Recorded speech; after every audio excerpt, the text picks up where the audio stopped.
I read somewhere that you said about the idea of retrospectives at film festivals. Well, that's the beginning of the end, or something like that. Do you still feel the same way after 5 days at the Munich Film Festival now?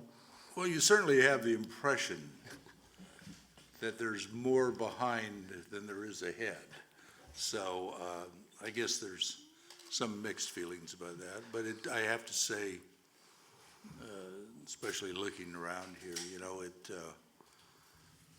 it's a pretty good feeling that somebody is interested in something you did 40 years ago. I'm not from a entertainment family or anything like that, and you know, suddenly you turn around twice and it's 40 years later, and we're in Munich, so I'm as amazed as I guess you guys are. I think probably the danger now is so many of the directors are striving so mightily to be artistes that they have forgotten some of the virtues that the Cahiers people celebrated. Yeah, maybe that's one of the main differences. Back in the day, in the Truffaut-Godard days, they discovered the auteurs, and nowadays every director has to be kind of auteur to find work in Hollywood. So they have to self-promote themselves as auteurs. Well, I'm not here to say bad things about people, but I think there's some truth in what you just said, that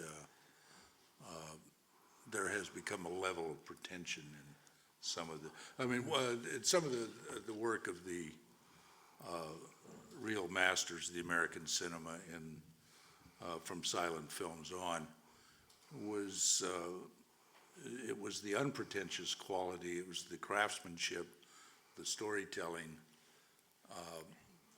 that within a larger, it was more like, I think, building cathedrals than it was painting great works of art. And but when the craftsmanship gets good enough, it becomes an art. And we were talking about Raoul Walsh the other night, who I met when I was a very young screenwriter, who had a unstated principle that every shot advanced the story. I've never been able to live up to this. I'm like most directors, we have our little private indulgences, and but that was the kind of thing that Cahiers, I think, discovered and valued, and there's a lot to be said for that.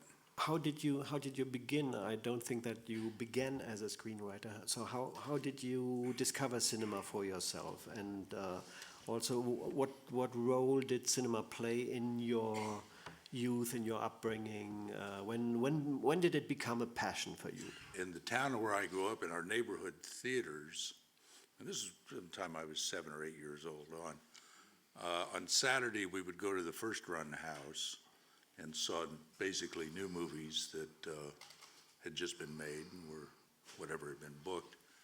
And then on Sunday, there was another kind of low-rent theater that played only cowboy movies and B movies, very cheap ones, Johnny Mac Brown and Wild Bill Elliott, and not John Wayne movies or something. They were big and classy, but real B westerns. Flash LaRue is one of my favorites, and so they were a lot of fun. So I went to films from the time I was a small child, and of course it was the great palace that one visited once a week, which to a small child is a very long time, and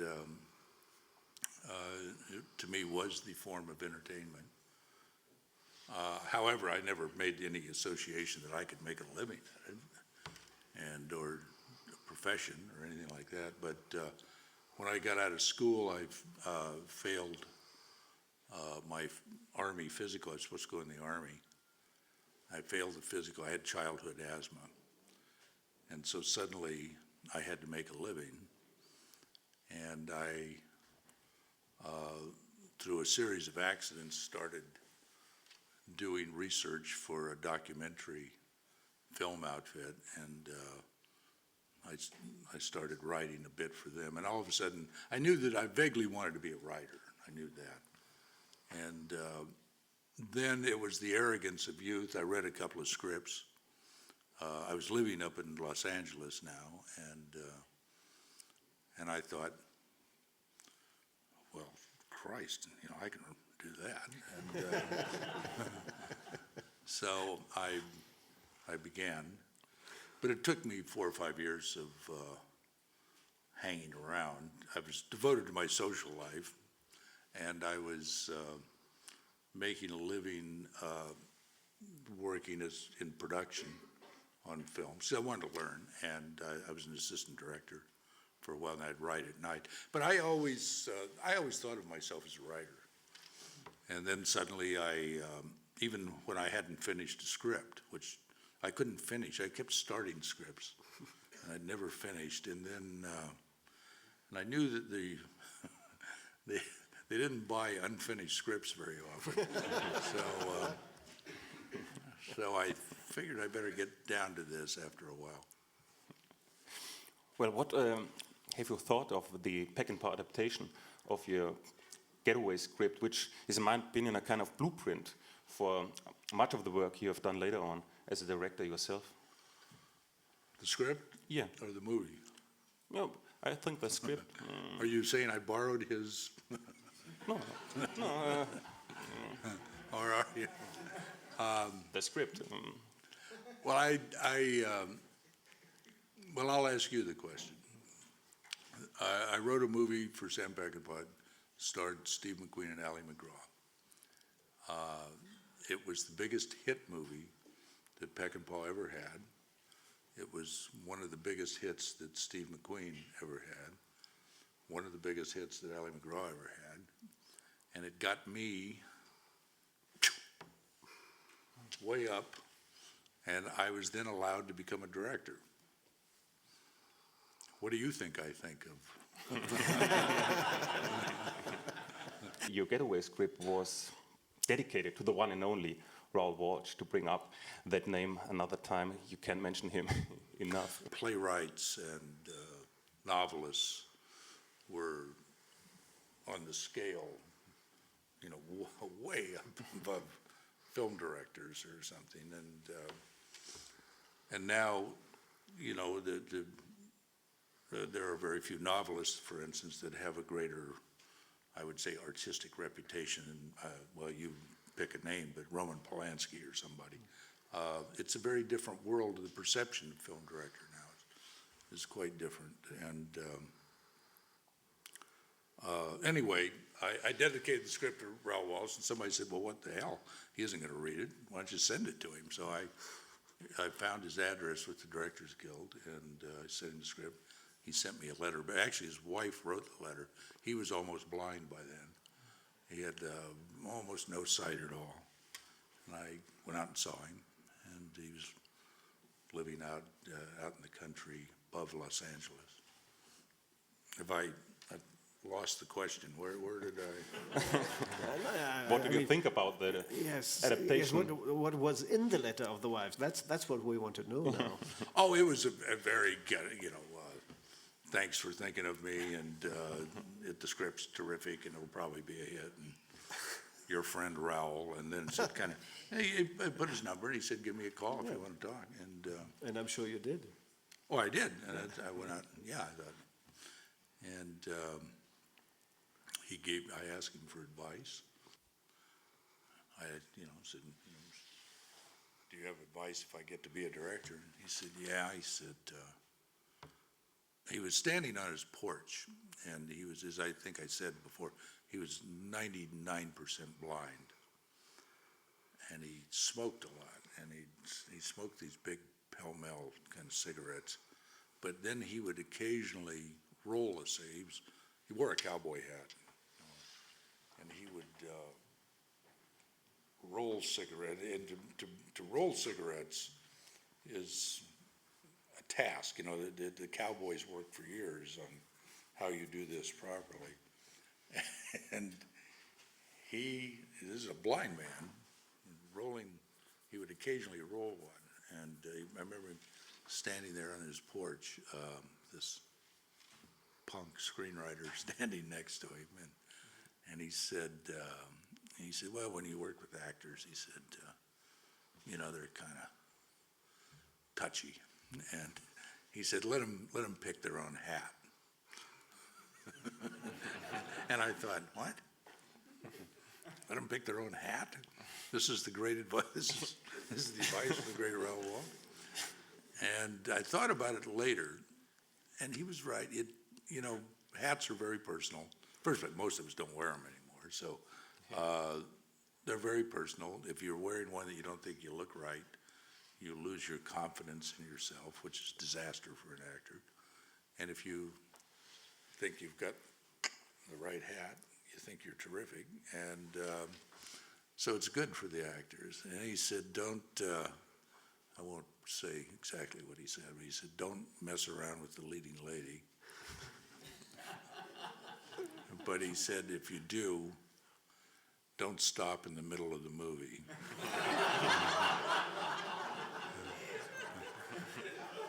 And then he said, and he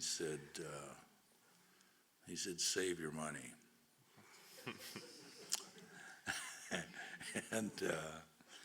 But again, I think there was more to, which is pretty banal, I understand, but I think he was telling me something else. That the only way that you really have freedom in this business is to be where you don't have to do anything somebody offers you. That you are free to choose. So if you have a little money in the bank, it gets you that which is the most desired, artistic freedom.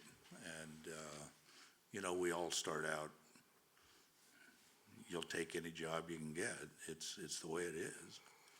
And so trying to get yourself in a position where you can make legitimate choices about your own career. Rainer Werner Fassbinder, as his pseudonym, used the name Walsh, Franz Walsh. Franz, first name came from his hero Franz Bieberkopf, from the Alfred Döblin novel, Berlin Alexanderplatz, but Walsh, the German spelling, W-A-L-S-C-H, was none other than Raoul Walsh. Fassbinder was one of the biggest fans of the cinema of Raoul Walsh. That's true. I mean, I wouldn't have known that, but the one time I met Fassbinder, we ended up talking about Raoul Walsh. You met Fassbinder? I met him in Cannes. I was there in 1980, and I was walking down the, what's the big street? The Croisette with a friend, and he was coming the other way with, they all knew each other, and I was introduced, and I was the American that was there with a Western, and I got the impression that he was very pleased that I knew who he was. I think he was used to Americans that had no idea who he was, and I don't think he was very pleased about that. And we had, 15, 20 minutes, amiable, and we talked a bit about Raoul Walsh. He was, of course, Douglas Sirk was his main inspiration, I think, but it was an enjoyable moment. You already mentioned Tales from the Crypt, TV series and anthology series based on a comic strip, very famous comic strip from the 50s. Let's talk a little bit about television. It was a tradition for a real film director to hate television and to take vows never to work for television. But then a thing like Ingmar Bergman's Fanny and Alexander came along, and suddenly they saw, oh my God, there is a way of using this medium which we used to look down on to tell a story in a way that we never dreamt of doing in the cinema. Is that true for you in terms of the short story form for your anthology series and the epic form in the cases of Deadwood and Broken Trail? Well, yes and yes, but there's a big no in there too. I will try to explain. When I was a kid, I loved the old EC comics, which were basically put out of business because they were controversial. They were too bloody, too dark, negative, violent, and all that. And they were kind of legislated out of business. We made a deal with HBO. And the deal was that there were 3 feature directors. There was Dick Donner, Bob Zemeckis, and myself. And if we would commit to do 3 episodes, they would put the thing on the air. And it was a chance, and this is, why did we want to do this? It was a chance to really make short pieces, short, compact pieces about nasty, negative characters. And the theory was that they needed to get their comeuppance still in the end. But there was this enormous amount of fun doing these things. And there was absolutely no, HBO, the whole thing was there was no interference. There was no, you had final cut, you had total control of the script. But I did the Deadwood pilot, and it was in a sense very difficult for me, even though it was back to the Western and all that. But it's a different discipline. I, for better or worse, have done movies and even the little Tales from the Crypt and the piece with Duvall. They're all complete stories. Deadwood is a series like many of the cable series now are on, which are very popular in America and I believe also very popular here. They are. And it's a, as a storyteller, I am trained, however, through discipline, through self-education, whatever, through reprimand, I don't know, to tell a complete story. And that's not what you do when you do these cable series or a series.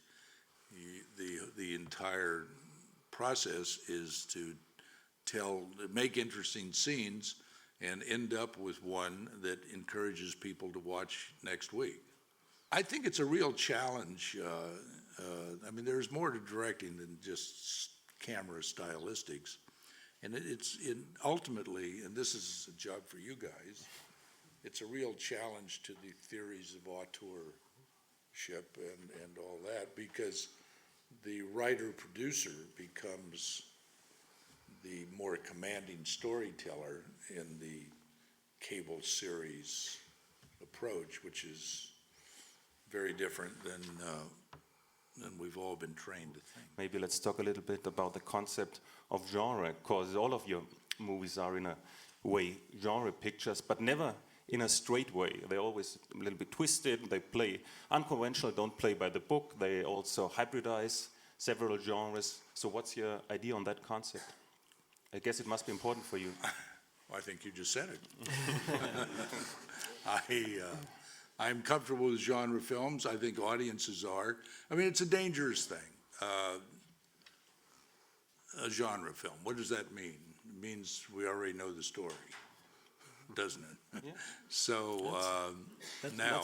That's a very good definition. It's a very good definition, yeah. Yes. It means you already know the story. Oh, they're going to rob a bank. Oh, okay. He's going to meet her in the park, and it's not her sister, it's her. We've all seen, whatever these. Now, what is your relationship as a storyteller to the audience in these situations? The action film is maybe the most difficult. The ending is ordained. Clint Eastwood isn't going to lose. Go write a movie, go direct a movie where Dirty Harry gets shot dead in the end of the movie.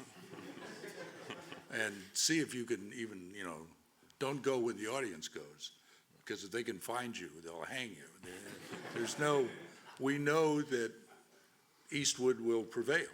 An audience, I believe, wants a familiar story. They want it told in an unfamiliar way that seems fresh. Or they want a brand new story. Very few of those. I don't think I've ever seen one, but some are more new than others. And the audience wants those to be told in a familiar way. If you tell the new story in a new way, nobody is there, nobody will stay with it.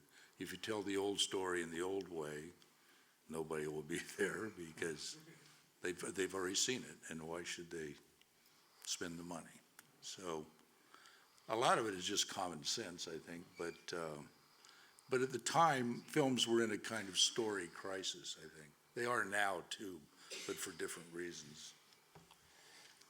One of the hardest things about storytelling is to make the audience feel a sense of completion, that they're satisfied, that even though they knew the story, as we discussed before, even though they knew what was going to happen, but that they had a sense of completion about the way the story was told. I know when I start with an original,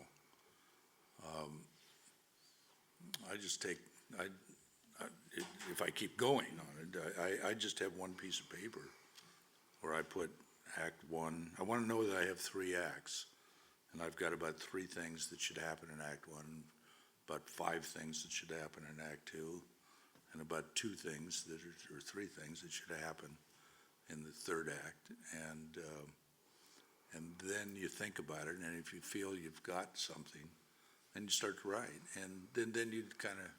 And obviously, this one page isn't going to get you too far, but it gives you the confidence, and it gets you,